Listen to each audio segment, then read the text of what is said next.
Aujourd'hui 2 janvier. Petit café, petit feu. Oui, un petit feu suffit, parce qu'il fait bien chaud. Enfin, bien chaud pour vous ou pour n'importe qui, je ne sais pas, mais vu les dernières années que j'ai passées ici, oui, je trouve qu'il y fait bien chaud. Je prends bien soin de fermer les volets le soir. J'ai rajouté des rideaux, pas encore partout, il est vrai, mais pour bien couper les ponts de froid.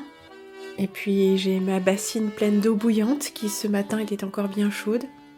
Petit café réchauffé. Très bon café. Bien réchauffé. Dans sa casserole de cuivre. Servi dans son petit bol de grès émaillé. Dont la forme et la couleur me ravissent. À chaque fois. C'est simple en fait de ramener la beauté et une forme de satisfaction dans la vie. Et encore, ce bol, je ne l'ai pas fait moi-même.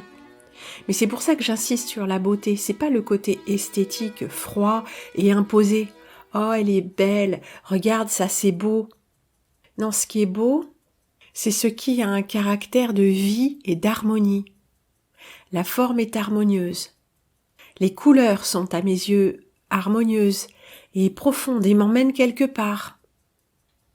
L'œil ne se lasse pas de se promener à la surface vitrifiée de cet émail bleu profond. Bleu, gris tendant presque vers le brun, dont les coulures étudiées ne recouvrent pas totalement la surface de grès, rugueuse. D'une couleur un peu indéfinissable, non, ce n'est pas un gris, c'est plutôt un grège. Eh bien, disons, partons d'une base de blanc, une pointe de noir, une pointe de jaune et une toute petite pointe de rouge. Mais tout petit tout ça, majoritairement c'est du blanc. Donc on a un gris ficelle, très peu teinté. Et ces coulures, non, ce n'est pas un émail tout en couleurs, il y en a une ou deux par bol. J'avais choisi ces petits bols spécialement ceux de la série qui avaient une couleur. La potière ne les avait pas considérés comme des erreurs, et n'avait pas non plus considéré comme des erreurs ceux qui n'en avaient pas. Une approche assez souple finalement. Un peu comme mon cher potier d'ici, un Parisien qui a maintenu ses prix très hauts, ce que tout le monde lui reproche un peu, mais qui fait des choses très jolies. Ah, il en fait pas beaucoup, elles ne sont pas absolument parfaites, non qu'elles soient irrégulières ou quoi, mais ce qu'il recherche, c'est ce caractère vraiment organique, et on lui voit toujours les 3 doigts avec lesquels il trempe le pot ou la pièce dans l'émaillage. Il y a ces 3 petites zones. Alors ça pourrait être considéré par des puristes, par des je sais pas quoi, ceux qui ont appris à l'école de poterie, vous savez, comme une erreur. Non, il faut prendre une pince, il faut pas que ça se voie. Mais si, ça se voit. Mais moi, ce que j'aime, c'est de savoir que c'est lui qui l'a fait, avec ses petites mains, avec ses petits doigts. Que m'importe qu'il y ait 3 trous, 3 trous comme les 3 points là, les 3 doigts, parce qu'il faut 3 doigts. Il faut 3 pour avoir une vraie prise sur un objet en volume, pour être sûr de ne pas le lâcher. Et ça m'émeut en fait. C'est très joli. Non seulement ça ne me dérange pas, mais ça fait partie de la chose. Bon, c'est pas exactement comme si on trouvait un cheveu dans la salade. Parce que là, c'est quelque chose qui n'a rien à y faire. Mais que le décor est coulé ou pas, qu'il soit uniformément, que cet émail soit uniformément réparti ou pas, ça ne change rien aux propriétés de l'objet. D'autant que là où il manque de l'émaillage, ce n'est pas à l'intérieur où il y aurait, disons, peut-être des choses qui pourraient accrocher, mais à l'extérieur. En fait, c'est une vision des choses qu'on nous a inculquées. Ça doit être parfait, ça doit être beau. Et sinon, c'est pas beau. Mais beau comment? Beau quoi? Qu'est-ce qui est beau? Une de ces orchidées archi sophistiquées, archi trafiquées qu'on vend dans les supermarchés? Ou l'orchidée sauvage qu'on trouve au bord de la route, qui nous regarde avec ses petits pétales? L'ophrys abeille, pure merveille. qui nous dit quelque chose au passage de ce monde. Une fleur qui ressemble à une abeille colorée, une fleur qui ressemble à une abeille posée sur une fleur colorée. Alors ça, c'est un clin d'œil. Et je ne pense pas que ce soit un clin d'œil du falsificateur, du traficoteur, du malin. Non, parce que ce n'est pas un piège, contrairement à beaucoup d'autres choses dans la nature et le monde sauvage. Ce n'est pas un piège, parce que la fleur ne piège pas l'abeille ou le bourdon, c'est une collaboration. Regardez-les, ces petits insectes tout excités au pays de cocagne du sucre. Ils sont à la fête foraine, ils en peuvent plus. Ils se gavent de ce nectar, s'empollinisent les patounes. Ils sont dans une excitation extraordinaire. Mais ils ne se battent pas pour autant. Ils ne déchiquettent pas la fleur ne les mange pas. Non, c'est une collaboration. Viens me butiner. Plus l'abeille, le petit bourdon, butine la plante et stimule ses organes, plus la fleur dégouline de nectar. Cela vous rappelle-t-il quelque chose? Et comme c'est sans arrière-pensée, sans impulsion dégénérée envoyée par le malin, sans mental, eh bien c'est pur. C'est pur et joyeux. C'est un accouplement d'amour, sans émotionnel déplacé, sans fornication requalifiée en amour. Non, c'est pur amour, la danse de cette vie. Car l'abeille se nourrit avec joie et abondance, et ce faisant, elle pollinisera la fleur. La fleur nourrit l'abeille avec joie et abondance et profusion, et reçoit d'elle de l'information d'autres plantes, d'autres fleurs, et en renvoie, chacun suivant sa nature, donnant le meilleur de soi-même. Alors là où nous voyons une communication transespèce, nous devrions peut-être décloisonner notre esprit pour comprendre, surtout en regardant la petite Ophrys abeille, que l'abeille et la fleur ont peut-être été scindées à un moment. Reprenons notre histoire, non pas chronologique, mais symbolique. Oui, un peu comme font les anthroposophes avec leur ancienne lune, leur ancien Saturne, bon, qui ne désavouent pas le système solaire, bien sûr, mais reprenons notre chronologie d'un point de vue symbolique.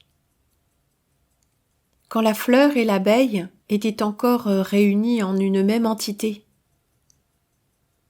Séparées elles furent, par une sorte de coup de tonnerre. Mais le monde entier fut transformé. À cette époque-là, certainement, nous n'étions pas, ou alors nous étions très différents. C'est pourquoi j'ai un problème avec la théologie chrétienne, qui dit que ce monde-là, dans lequel nous habitons, c'est le monde créé par Dieu. Je préfère l'idée de la matrice de Dieu, et de la matrice artificielle qui copie la matrice de Dieu, si surimprime tellement exactement, la copiant, l'épousant, enfin tellement exactement, allez savoir, que nous sommes pris au piège de l'illusion. Mais dans la matrice de Dieu, y a-t-il aussi des toiles d'araignée qui sont des pièges mortels? Y a-t-il des insectes caparaçonnés, métalliques, véritables machines de guerre? Y a-t-il la prédation ou y a-t-il l'entraide? L'entraide, vous savez, de Kropotkin, à lire absolument pour retourner son esprit et le remettre à l'endroit depuis le paradigme darwinien qui sert de base à toute éducation digne de ce nom. Newton, Darwin, tous buvant le thé dans les mêmes cercles, dans les mêmes clubs, le thé ou autre chose. Ce besoin de l'homme de tout s'approprier, de domestiquer le bétail et le mener à la baguette, de s'attacher de petits esclaves domestiques juste pour son plaisir, juste pour parer à sa solitude fondamentale, la solitude de l'homme qui ne vit pas en Dieu, qui ne sait pas aimer son prochain, c'est-à-dire celui qu'a priori il n'a pas de raison d'aimer. L'homme s'attache aussi à la matière. Il se fait des petits robots de tout, comme il s'est fait des petits robots de ces animaux jadis sauvages, ou pas, allez savoir, hein, dont il a fait ses petits esclaves. Allez, viens voir maman, viens là. Oui, c'est bien. Vous savez qu'il est interdit de ramasser dans la nature des petits animaux pour les ramener chez soi et d'en faire des animaux domestiques. Ah ben la petite fille en moi sent son cœur exploser d'avidité à l'idée d'avoir un petit écureuil qui serait avec moi, qui dormirait dans mon lit. Non, ça va faire des saletés, chérie. Je sais pas, ces petits loirs adorables, ces petits, oh mon Dieu, une petite hermine, ou un petit chevreuil. Regarde, maman, le bébé chevreuil, il a perdu son papa et sa maman, on peut le prendre avec nous. Non, ben c'est interdit. Et c'est bien justement parce qu'on a tellement fait ça que il y a quasiment plus de vie sauvage. Alors ce que nous appelons les animaux, les vaches, les chevaux, les chats, les chiens, c'est pas des animaux, ça. C'est des trucs dégénérés. Le cheval sauvage, nous ne savons pas ce que c'est. Les chevaux camarguais, ils sont pas sauvages. Ils vivent à l'état demi-sauvage. Mais c'est pas des chevaux sauvages. Même les loups réintroduits, ça m'évoque redécouvert. Tiens, faudra qu'on reparle de redécouvert. Il y a un truc qui me trotte dans la tête depuis un moment. Je me demande si je vais pas regarder ça aujourd'hui. Quelque chose qui me dérange un peu, avec ce passé, qui est vrai et faux à la fois. Avec ces figures du passé, ces figures incontournables. Les grands savants, mais aussi les grands compositeurs, les grands auteurs, les grands tout. Tous les gens dont le nom est dans les livres d'histoire. Oui, parlons de la Bible aussi. Ouais. C'est encore une autre paire de manches, ça. Mais dans l'histoire, il y a une cohérence ou il n'y en a pas. On peut tracer les documents. Il y a un moment, on n'arrive plus à les tracer. Il y a un moment, on ne peut plus savoir vraiment si ce sont des faux ou pas. Mais on peut remonter jusqu'à, leur création, des datations relatives. Toute datation est relative. Et il y a des histoires qui se tiennent, comme on avait vu en étudiant la soumission et le christianisme. Et il y a des histoires qui ne se tiennent pas. Il y a des histoires où il y a rien qui tient debout. Mais tant qu'on ne va pas creuser, on croit que c'est exactement pareil que pour toutes ces histoires qui tiennent debout et qui ont été examinées avec attention pour savoir si elles tenaient debout. Alors, je ne vais pas dire que l'Ancien Testament, ça tient debout et que donc c'est cohérent et que d'après ça, on peut redonner la terre d'Israël aux Israélites. Pourquoi ne redonnerait-on pas la terre de Philistie aux Philistins, c'est-à-dire les Palestiniens, selon la même logique? Non, ça tient pas debout. C'est toujours... l'histoire à rebours sert toujours les vainqueurs. Qui écrit l'histoire et qui la diffuse? Le pouvoir en place. On nous a fait apprendre que la Révolution française nous avait libérés. Mais qui nous? Le peuple? Mais quel peuple? Parce qu'on ne vient pas tous des mêmes couches sociales. Non, la Révolution française n'a pas été menée par les paysans. Ben non. Non mais disons que ça, tout le monde le sait, c'est une révolution bourgeoise. Les paysans ont payé aussi un lourd tribut. Les paysans vendéens et tous les prêtres. Mais pas le bas du clergé, pas le haut du clergé, le bas. Ceux qui étaient sur le terrain avec les gens, ceux qui instruisaient les gens. Alors, on va reparler aussi de l'Église catholique, c'est sûr. L'Église catholique, ou on va dire aussi le clergé protestant, mais c'est pas pareil puisqu'il n'a pas de tête, on va dire.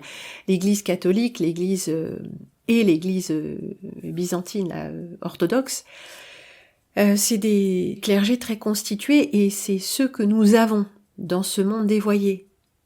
Mais il y a eu des tentatives. Il y a eu Jean Hus, il y a eu, comment s'appelle-t-il l'autre aussi, il y en a eu plusieurs qui se sont élevés contre la prise de pouvoir, la richesse et surtout l'hypocrisie et la déviance, on peut dire, un peu à l'instar du Christ, s'élevant contre les hypocrites. Mais les hypocrites, comme faisait remarquer un prêcheur, un théologien, à l'époque de Jésus, ils faisaient pas des saletés. Ils étaient juste très pieux. Alors la piété à l'époque, c'est la piété qui se rapproche de celle de la soumission. Hein. On coupe la tête, on lapide. Ça rigole pas, hein, ça rigolait pas du tout. Mais ils étaient très pieux. Ils ne s'enrichissaient pas personnellement, ils servaient vraiment leur religion. Et à l'époque médiévale, quoi qu'ait été l'époque médiévale, et bon, on va la prendre comme ça littérairement pour le moment, il y a eu des personnages comme Luther, comme Hus, comme la révolte des Hussites, tout ça. Il y a des gens qui ont dit mais non, c'est pas possible, les indulgences, mais on en reparlera. Le fait de vendre, de faire une ristourne sur le temps passé au purgatoire, etc. Comme si on savait vraiment ce que c'est de l'autre côté, que quelqu'un en était revenu, pour nous dire « Ah, c'est comme si, c'est comme ça ». Et ils faisaient des petits trafics avec ça, des trafics d'argent. Mais si ces gens-là, qui étaient possiblement, hein, on va dire leurs personnages littéraires, parce que je ne sais pas s'ils ont vraiment existé, bien sûr, comme le reste, mais si ces personnages-là étaient vraiment qui l'histoire raconte qu'ils ont été, s'ils n'avaient pas été persécutés, torturés, assassinés, eh bien l'Église catholique aurait un tout autre visage. Un visage de pauvreté, à l'instar du Christ, un visage de charité et d'exemplarité.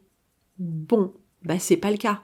Mais c'est bien pour ça que on se rend compte qu'on est chez Satan. De toute façon, une église pourquoi faire? Une église, c'est une assemblée. Oui, on peut imaginer un bel immeuble, un ensemble d'immeubles tartariens somptueux aux colonnes d'or, aux coupoles d'or et majestueux, où les chants sacrés résonnent magnifiquement. Mais on peut imaginer que le clergé qui vient y officier vit pauvrement.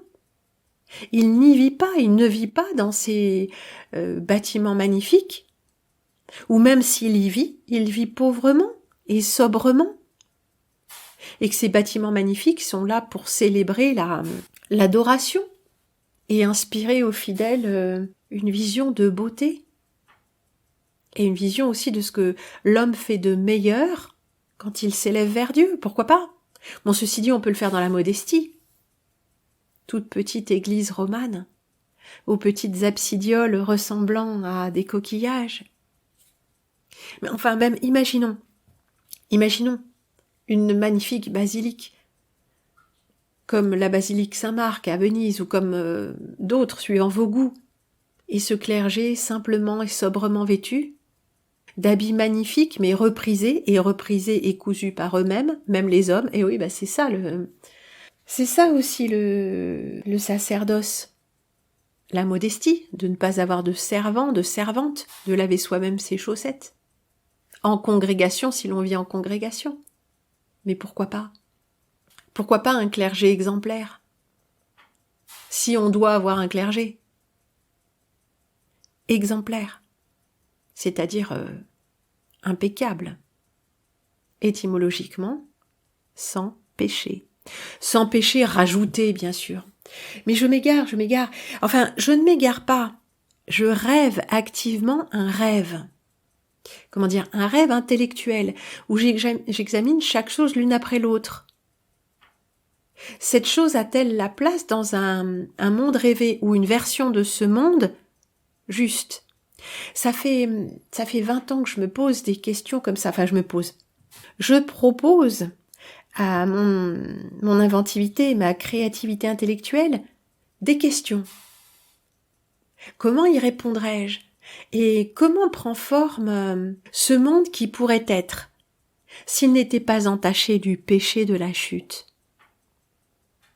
Non, pas l'acte sexuel primordial, la désobéissance, aux lois de la vie, des choses que nous ne devons pas connaître parce que dans l'état où nous sommes incarnés, nous ne pouvons pas de toute façon les connaître. Cet être en 1 ou 2 ou 3 dimensions ne peut pas connaître la 4e, la 5e et au-delà. Constitutivement, cela lui est impossible. Bien sûr, il peut faire un effort d'imagination, de créativité. C'est pour ça que l'homme excelle dans l'art, toute forme d'art. C'est une fenêtre ouverte sur le monde de l'âme et ses questionnements sans réponse. Mais l'homme doit se tenir à la place qui lui est donnée par ses limites. Là est la vraie sagesse. Alors la première grosse désobéissance, c'est de croire qu'on va pouvoir inverser le cours des choses. De là découlent toutes les inversions. L'inversion est satanique. Je parle souvent de la sodomie. La sodomie est une inversion biologique.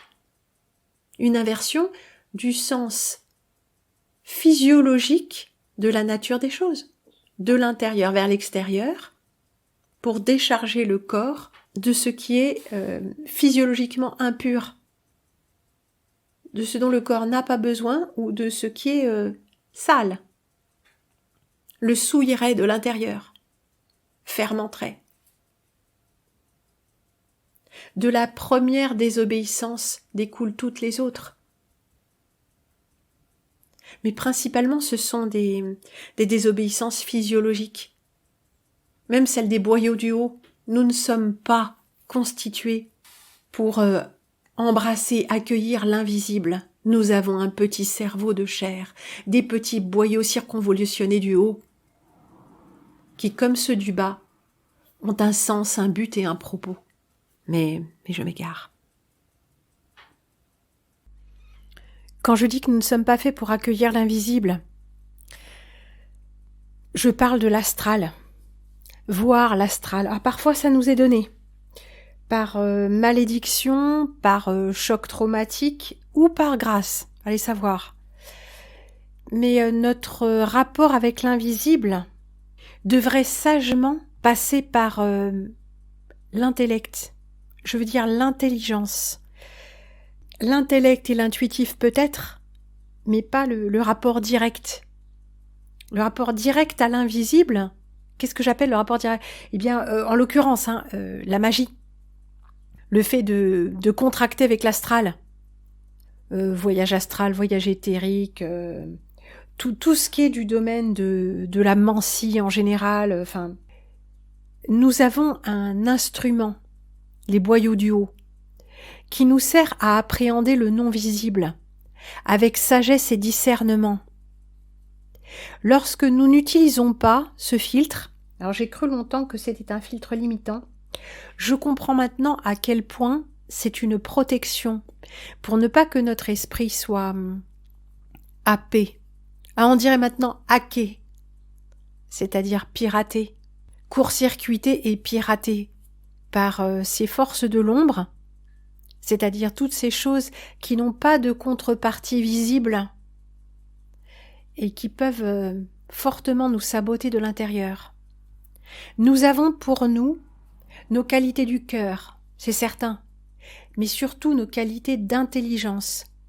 L'intuition, elle aussi, peut être utilisée avec discernement et intelligence, en la passant au filtre de... Eh bien oui, de cette intelligence qui arrive à discerner l'émotionnel du raisonnable. C'est-à-dire si quelque chose met en branle nos pulsions émotionnelles ou pas. Si c'est le cas, il y a fort à parier que quelqu'un est derrière. Bien sûr, ce discernement va nous coûter énormément, émotionnellement. Les gardiens n'aiment pas que l'on remette en question leur autorité. Ils n'aiment pas qu'on se retourne contre eux.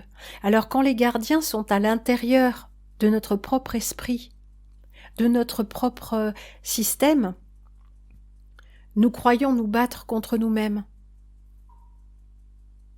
Je crois me battre contre moi-même, mais peut-être parce que j'ai identifié à tort comme étant moi, ou faisant partie de moi, des choses qui de toute éternité n'ont strictement rien à y faire.